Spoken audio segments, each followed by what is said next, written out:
I said I had 25 questions about Indiana football and Indiana basketball. That's 25 total questions, not 25 each. Which again, I think would have been a little crazy, but I feel like definitely could have come up when Sig said we could be pretty good. That translates to yes, John. Welcome back, John. It's good to see you. But yeah, no, I completely agree. This guy, Sig's a guy who doesn't just throw things around. Like we talked about Sig calling people talented a couple weeks ago. Like Sig wouldn't just be heaping praise on the offensive line if they were bad. He'd be like, we need to improve. There is no sugarcoating things with this guy. And I think that's what a lot of people really enjoy about playing for him is that like he is honest. So yeah, when like kind of brings me back to his post spring game presser when they were like, do you have more playmakers on offense or bad tacklers on defense? And it made him laugh. It's like, no, he doesn't have bad tacklers on his 3 All-American defense. Like they got more juice in the rope. But I did slightly lie about the number of questions. I do have a couple half questions in here, so it's probably going to be closer to like 28, 30, but I digress. Let's get into the list. Question number 1 about Indiana football heading into 2025. What is the ceiling of Fernando Mendoza? Obviously, if you listened to the show last week, you know Brad and I think very highly of him. Brad's been calling him Andrew Luck since February. It's clear when you watch him throw the football mechanically, visually, you listen to him talk about football, like go for 50. Well, if the chat could come up with some questions, we'll keep adding them on to the end. But you'll see, I got 25 here, and we'll see if I miss anything. But yeah, when you talk about the ceiling of Fernando Mendoza, like it's not an accident he's being mocked in the top 5 of the NFL draft. Like he's being talked about as a top quarterback in the NFL, like for that draft. That being said, what does that mean for Indiana as a football team? You don't need to be the number 1 quarterback in the draft to run a really successful college team. When Curtis Rourke was picked in the 7th round, maybe that was injury related, maybe not. So you just have to be able to execute the offense. That being said, when you have somebody who's as talented and can play the position the way Fernando Mendoza does, it lifts the ceiling of your team. His biggest issue at Cal, and it wasn't lack of playmakers. You looked at like everyone who transferred off that, like Jaden Ott, the running back, went to Oklahoma. Jack Andrews, the tight end, went to Texas. They brought in Jonathan Brady, one of his receivers. He's at Indiana now. But it's not like they were void of playmakers. Like the problem for that team was the offensive line. So like people can make fun of his stats all you want, but he was sacked 43 times last year, or maybe it was 41. But like he's just not going to get hit that much at Indiana. He's going to have significantly more time to throw the football, and he wasn't throwing to anybody like Elijah Surratt or Omar Cooper, and it wasn't an offense that proved it could put up points like Indiana's offense. So I think he has a really, really high ceiling. And then question 1.5 being, what does his mobility mean at the position? So kind of talked about Rourke literally moving off the spot 0.25% of the time, which is ridiculous. D'Angelo Pons, again, has gone out of his way to say multiple times. Oh, my God, I totally forgot, actually. So D'Angelo Pons, speaking of Pons, he threw out the first pitch against Purdue over the weekend on Friday, and Indiana blanked Purdue for the first time in school history. So that's not surprising. Obviously, every time Purdue sees D'Angelo Pons, terrified. I would be too if I was that university, so it makes complete sense. But the thing that Pons continually highlights about Mendoza is his ability to move and throw the football on the run. One of the clips that got out from the spring game was Mendoza rolling to his left on the 3rd down and hitting Holden Stays, and Stays making a sick catch over the defender. They're like, we talk about like improving each year and like making slight adjustments so that the offense doesn't just become like known to the conference and you can be stopped. Like this offense is going to look completely different this year. Like you think that Mike Shanahan and Kurt Signetti aren't sitting there going like, I wonder if we could roll out Fernando Mendoza to the right. I wonder if we could roll out Mendoza to the left. Like that just wasn't in the offense. You couldn't run hard play action. You couldn't run naked boot. Like you couldn't do like quarterback option, which I'm not saying they're going to run Mendoza like that, but like it just opens up a whole nother side of the playbook that we didn't even get to see. And it just makes the playmakers on this team much more dangerous. Where do you rank Indiana in the conference? Penn State's clear front runner, then probably Ohio State, Oregon. Does Illinois make that leap? I think Indiana is a clear top 5 team in the conference if you're going to rank them today. I think they have an opportunity to knock out an Oregon or a Penn State and cement themselves into that upper tier. Obviously, they're not favorites going into those games, so it's hard for me to say they're above any of those teams. Like Ohio State, national champion, obviously they're the number 1 coming back. Like Penn State, you have people saying they have arguably the most talented roster in the Big Ten. Like that's going to be a really good team.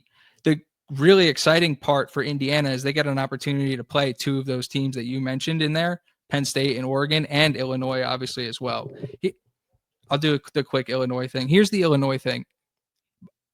My biggest problem with the way Illinois is being perceived in regard to Indiana is Illinois wasn't a bad team last year. Illinois was a really good team last year. Illinois, I don't think deserves the top 10 ranking they have right now. That should 100% be Indiana's. And that's my biggest problem. But it's not because Illinois was a bad team. I'm so happy that matchup is early in the season, so we get to see which teams on which level. But I don't see I don't see Illinois having a better year than they had last year. I'll put it that way. But yeah, I do think Indiana's like a clear cut above that Illinois tier, that Iowa tier. And again, it's like I really hope coming out of that Illinois game that, like, regardless of the result, right? I just want the perception to be that two good football teams played and the result's the result, and the result shows which team's better. Because if Indiana goes in there and whoops Illinois, I know that the talk after that is going to be, oh, well, Illinois was misranked during the preseason polls, and that's why you shouldn't go by preseason rankings and all that good stuff.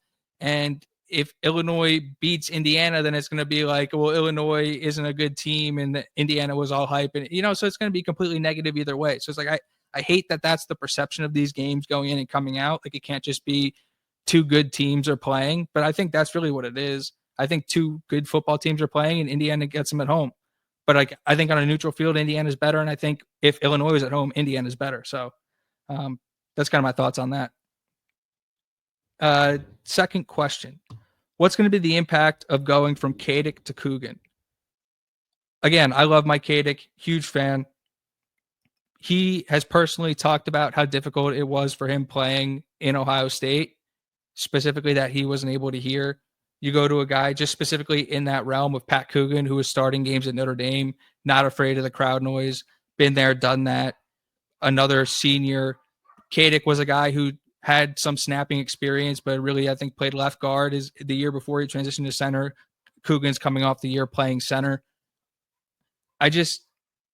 When we talk about the areas where Indiana upgraded, the center position is one where, like, it's hard to tell how stark of the upgrade it is right now because Kadick was really good last year, but like Pat Coogan's a really good player. And I think that's going to be really, really impactful when it comes to playing in these bigger games. Question number 3, and this is one we've been seeing a lot, but it's who's going to start in the slot. Obviously, on this platform, we've been talking about the three-headed monster. That's Surratt, Cooper, EJ Williams. Like, we believe those are the best three receivers on the team. And at the end of the day, you want your best guys on the field.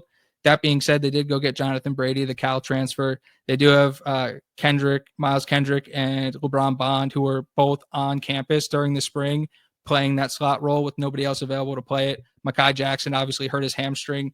He's going to have the opportunity to work into the slot.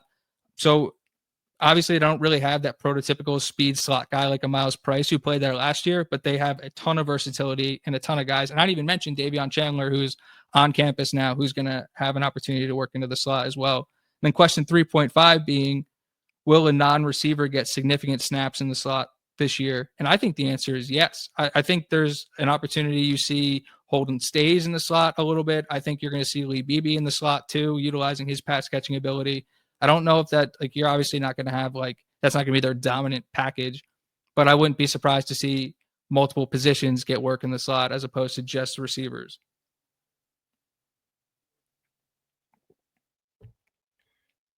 Question number 4 being, can Indiana's defensive line replicate production?